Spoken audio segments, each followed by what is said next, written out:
Thank you for the opportunity. Great to be here. I met one other economist in the room, so it is an unusual background to speak to this group of scientists, and it is my great pleasure for you to think about different sort of exposome beyond the chemical, extreme weather, and physical environment. So let me start this conversation thinking at the macro level. Back in 2020, there was a macro level impetus. The United Nations General Assembly declared this decade as a decade of healthy aging. And that kind of created a new way of thinking health. So before this time, there has been a lot of discussions about single exposure to single disease. Whether you're talking about the cancer, Alzheimer's disease, people tend to focus on one outcome variable, and then trying to looking into the impact of single exposure. This impetus of thinking about healthy aging changed the whole landscape, thinking more about what would be the healthy aging beyond the single disease or biological responses. And here we define the healthy aging as a process of developing and maintaining functional ability to enable us to be happy in our later life. So I think that kind of puts us a very important way to thinking about the functional ability. So functional ability, being able to move around, being able to meet our basic needs, and being able to develop the relationships and contribute to the society. It's another way to thinking about the healthy aging. So it's not just longevity per se. A lot of people now start caring about the healthy lifespan. And those in order to achieve healthy lifespan, we need to think about the health in much multidimensional way, going beyond the disease and biological responses. So now, many of the research geared by the WHO and the more macro level economists, and putting emphasis on functional level of health, such as mobility, whether people can live independent lives, or they are being able to maintain good cognition. And today's topic, the later life cognition and Alzheimer's and dementia, is the topic very close to my heart. And for the past decade, we've been thinking a lot about cognition and how to measure both cognition and later life Alzheimer's disease and dementia. Earlier, Richard talks about the HCAP network, the Health and Harmonized Cognitive Assessment Protocol. So that really speaks to this getting into the cognition. When you think about the cognition and measuring cognitive test performance, a lot of times that kind of disguises make people confused about the level effect with the changes in cognition. I have done a lot of studies in low and middle income countries. When you go see the older adults in LMIC settings, many of them are not being able to do very well in some of the cognitive tests, such as Leibniz tests. On the other hand, we ask them to memorize 10 words. Some people have perfect memories. So some of those cognitive ability is not very well captured by cognitive tests that was developed in the Western region. So some of those things kind of drove us to think about what we mean by cognitive ability. How can we measure the cognitive decline and also dementia? And similar way in dementia, nowadays a lot of the AD-based biomarkers coming up, but still the main distinction for dementia is the syndrome, not being able to lead their life independently and showing that cognitive decline is causing that. And a lot of different settings, thinking about those being able to move around requires additional equipment or the help from the others. So it's very interesting to think about the both cognition and dementia in an angle from the people's everyday life and being able to achieve their daily lives. So then, with this broader concept of healthy aging and dementia as a syndrome, now let's think about what's driving those healthy aging. as I mentioned earlier, aging is a process, right? So we need to think about the changes, because some people were very good, very high performers from day one, and then they maintain some of their performance very well. Others have very low cognitive ability. Sometimes a lot of people confused about their low performance as a sign of decline, but it is not, right? They may not be educated enough, and they're just not performing well. But then, once you follow them over time, you don't see any sign of decline, then that's not diagnosed as a dementia anymore. So regardless, I think what we are trying to get at is to understand what is that change, driving those change.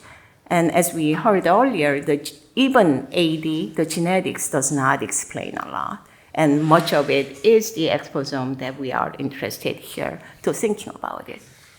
And this famous, the Lancet Commission report kind of gave us to think about when this risk of dementia develops across a lifetime. The biggest factor that people recognize is education, right? Education started very early on in earlier life, and it continues over time. And many of the researchers have found out that some of the risk factors, such as diabetes and hypertension, that condition was developed in middle life, really influenced later life cognitive decline and dementia. So people are really thinking about when is the lifetime that we need to intervene? Is it really the later life or is it earlier life? So I think it's interesting to think about those timing questions. And then, as I mentioned earlier, exposure is not only independently influenced, but it is also intersecting with other factors, and that combined impact is unknown. So I think there is a lot of environmental epi literature now looks at the mixed effect models, and that approach of mixed modeling started from the chemicals, but I'd like to encourage you to think about that mixed modeling in a broader context, beyond the chemistry, right? A lot of times when we talk about extreme weather event, that is confounded with built environment, socioeconomic status, right? Whether they have extreme hot weather, air-conditioned room is very different from. Similarly, in cities like Beijing and Mumbai, Delhi, very highly polluted area, but if you go to people's or high-end hotels, the air is as clean as LA, where I'm from, because they put a very high quality air purifier in the built environment. So there is a lot to think about how those kind of different environment factors are interacting with each other. So the scope of exposome is so broad. The NIA put out this impetus of putting together a coordinating center, which Bob introduced as a Gateway Exposome Coordinating Center. So our center is really trying to convene multidisciplinary researchers. So our team includes not only the social scientists like me, but also we have a lot of scientists in biological sciences, engineering, and environmental epidemiology, and so forth. So the idea is so we can learn from each other, because we cannot be an expert on everything per se, and we also can learn from each other. So our goal has been really bring together from various scientists across different fields and then communicate with each other to better understand how different environmental factors may interact to influence our health outcomes.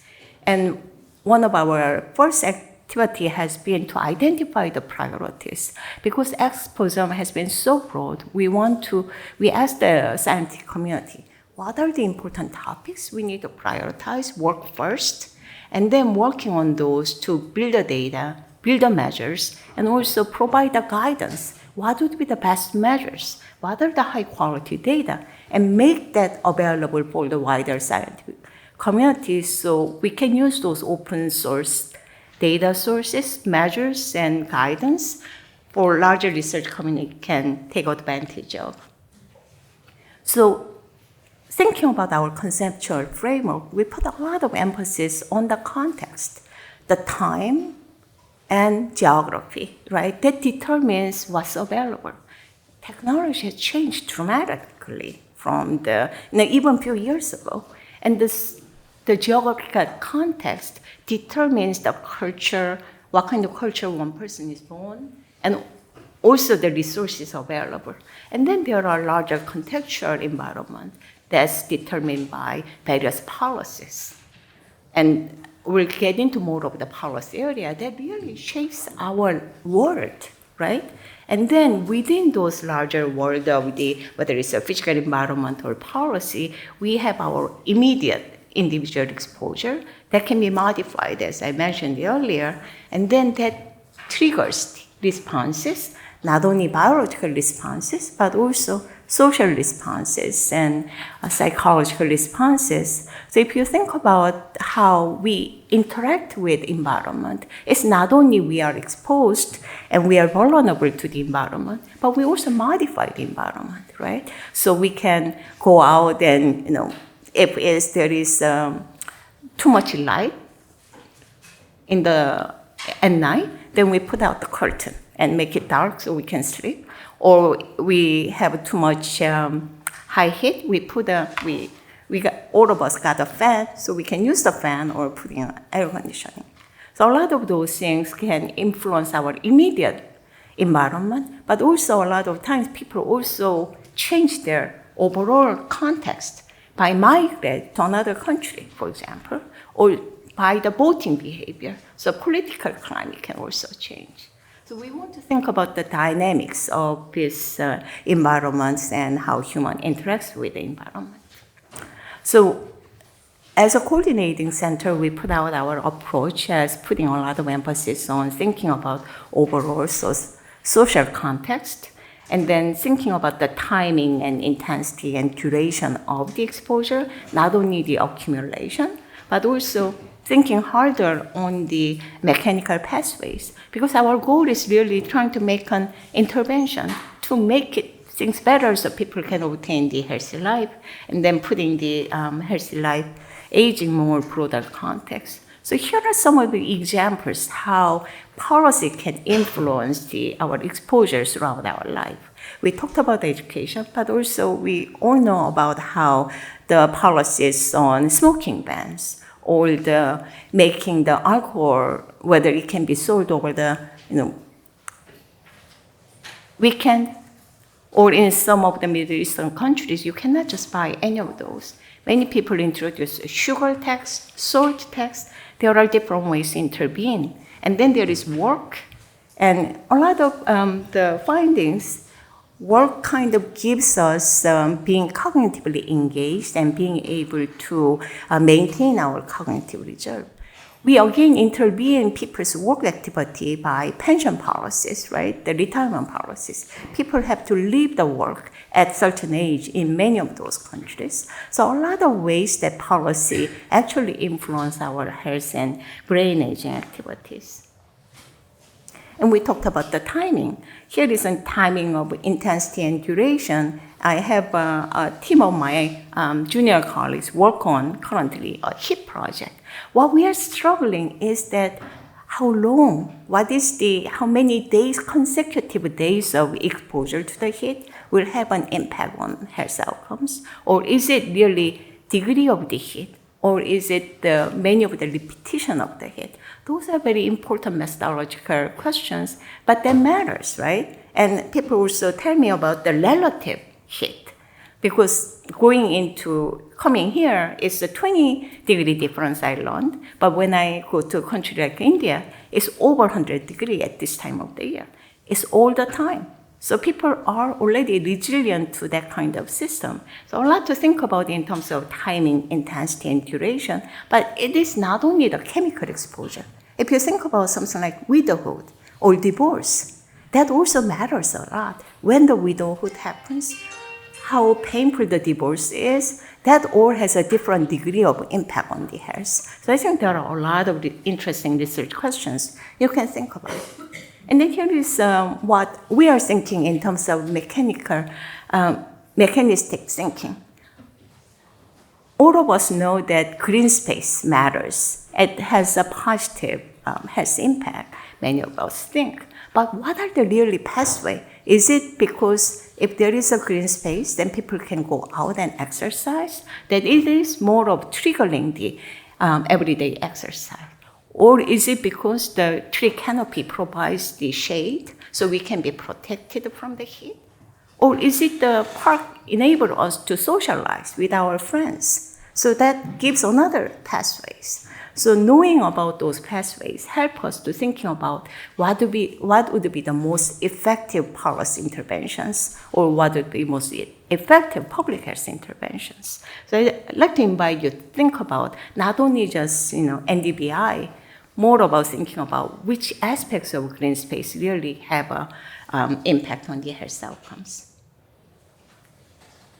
So with that, we've been putting out our consensus statement, making recommendations for how we can advance exposome research in the context of the healthy aging. We think it's very important to talk across the discipline. I'm so happy to meet many of you across different disciplines. It's very important to learn about each other's science and then speak the languages. A lot of methodology, it is enlightening to think about. We talk about the same thing, but with a different name. So being able to communicate would be very important. We need to integrate the life course perspective to understand the importance of timing and accumulation of exposures.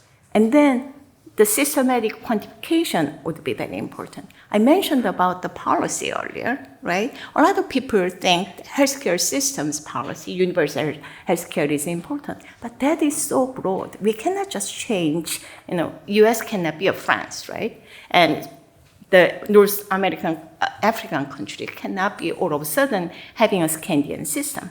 That's not helpful. What we need to think about is what are the increments, what are the elements of particular health policy, what are the elements of a typical service delivery that makes the most difference, and adopt those kind of the small institutional changes into our healthcare systems or long-term care systems and other smoking policies and so forth. So I think it would be important to do that.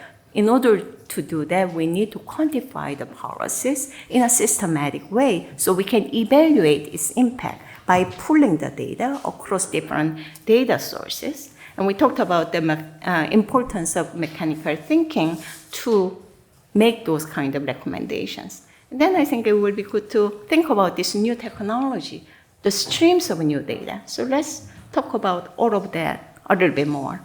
We talked about sensitive period earlier. A lot of people believe that most sensitive period for brain development, it comes at very early age, right? During our mother's womb and then during their childhood. So the size at birth really matters because that kind of reflects the nutritional condition of the fetus. If we integrate the life course perspective and thinking about cognition, there are a lot of interesting findings, right?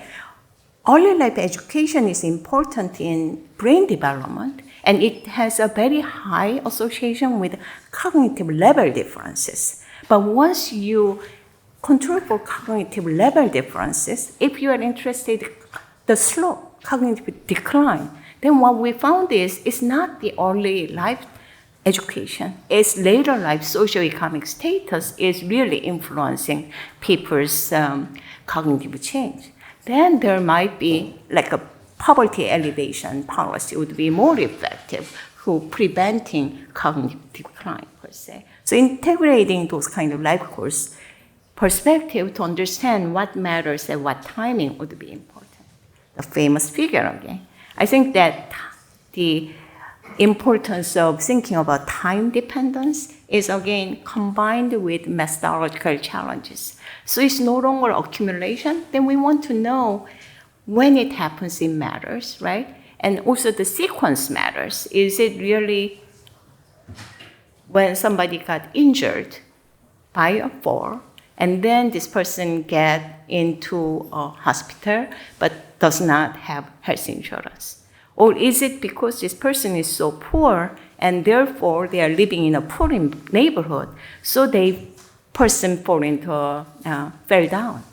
So a lot of things have a different sequence, and many of the researchers now start thinking about what are the sequence of events that kind of triggers health decline that make us to think about the timing of various life course modeling approaches. So not only the sequence analysis, but also like a structured life course modeling approach has been introduced, and I think it will be great to looking into those additional methodological advances. So one of those examples is the unemployment. So again, we all know unemployment cannot be good for health, right? But the timing has a different impact on physical health versus mental health. So when the unemployment happens, one of the findings, recent findings have found out that we don't see any immediate impact on the physical health or mental health, but it has a lagged effect. Just few months later, depending on the individual reactions, but a year later, it has an impact. And we create an impact on older adults when unemployment happened in terms of physical health than younger adults. On the other hand, in terms of mental health, unemployment has a really lagging impact on younger adults who lose a job. So a lot to think about, not simply the unemployment, but how unemployment actually influences health really depends on timing of when it happens, and whether we talk about the physical health versus mental health. Now let's think about the new life course information that we can take advantage of. First of all, we heard that how important it is to think about life histories. There are some of those life history data available. One is prospective survey, like British birth cohort. There are several cohort studies that prospectively collected data over time, and so that is a really rich source of data. Other longitudinal studies also collected retrospective life history data. Of course, there are some biases. People tend to remember the way they want to remember. However, still, it has some validity, and you can take advantage of retrospective life course data. And then in this decade, there are much richer data networks that we can take advantage of, such as electronic health record. We have a lot of residential addresses linked to geospatial information. And we have records of financial transaction histories and credit histories, working with the Vanguard, TIA, Craft, and Experian, various credit companies. So you can actually link those kind of data. And there are also earnings records that you have access to, especially in the US. In Census has their cold room that you can do additional analysis. All of this provides new opportunity for us to link it. So as I mentioned earlier, we have HCAM network and HRS network. I'm PI of the Gateway to Global Aging data as well. And there we actually linked environmental data such as temperature, air pollution, and electronic health record connected to survey data. So you have all of those data together in your fingertips. So come to our enclave and analyze it. All the environmental exposome data is in the enclave. And nowadays, many of these surveys also have omics data. So we have just completed the proteomics essays last week, and we have a lot of epigenetic data. So I think it's really very rich data sources available, and we want all the scientists to take advantage of it. So come to our Gateway Enclave website and play with the data. I think it's, to me, it's really the sky's the limit, and I think there is a room for a lot of innovations that many of the scientists can advance the field forward. And some of our work has been out already. So through the Nature Aging, we published the meeting report talking about our consensus building process and research priorities. We are putting out the consensus statement right now. We also put together a special issue of Alzheimer's dementia. It's an Exposome issue. We have 10 papers now accepted, another 4 going through the pipeline. So the whole Exposome special issue will be out later this year, so please stay tuned. But already 9 papers are published, is available online. So, and the topics really range from green space, urbanicity to social environment and policy environment, cuts across many different Exposome areas. So thank you very much, and this is our QR code.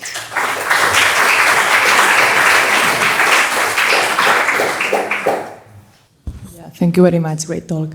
So I have a question more related to the Livingston curve that you were showing with the risk factors connected to dementia.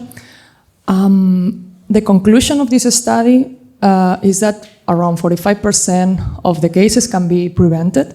The thing is, you were talking about this intercorrelation between the different risk factors. What is the policies, and what are for me the risk factors that we as individuals can really, prevent, and not more as an institutional party? Because I have these doubts on my own. I think there are definitely individuals can do about the exercise and social isolation. One of the most important things about the strong findings are in those factors. Another one is we see very robust findings on the hearing ability, and many of the older adults who lose hearing do not use hearing aid. So something like that is definitely individuals can take advantage of it. Chronic disease like hypertension and diabetes, better disease management is very, very important, and that again individual can do. And those also percentage of how much is modifiable is based upon the literature review. So meta-analysis that Livingston has done is combining all the evidence from the mostly high-income countries, and my team has worked on another similar analysis in the low and middle-income country. We actually see greater proportion can be explained by modifiable risk factors. So I learned a study in India, and our amount of the variance that we can explain was much bigger than that particular study. And very quick, if we stratify by sex, are these scores similar? No, I think it actually differs quite a bit. Yeah. Because most of the risk factors are connected with men's health and not women's health, right? Yeah. Thank you.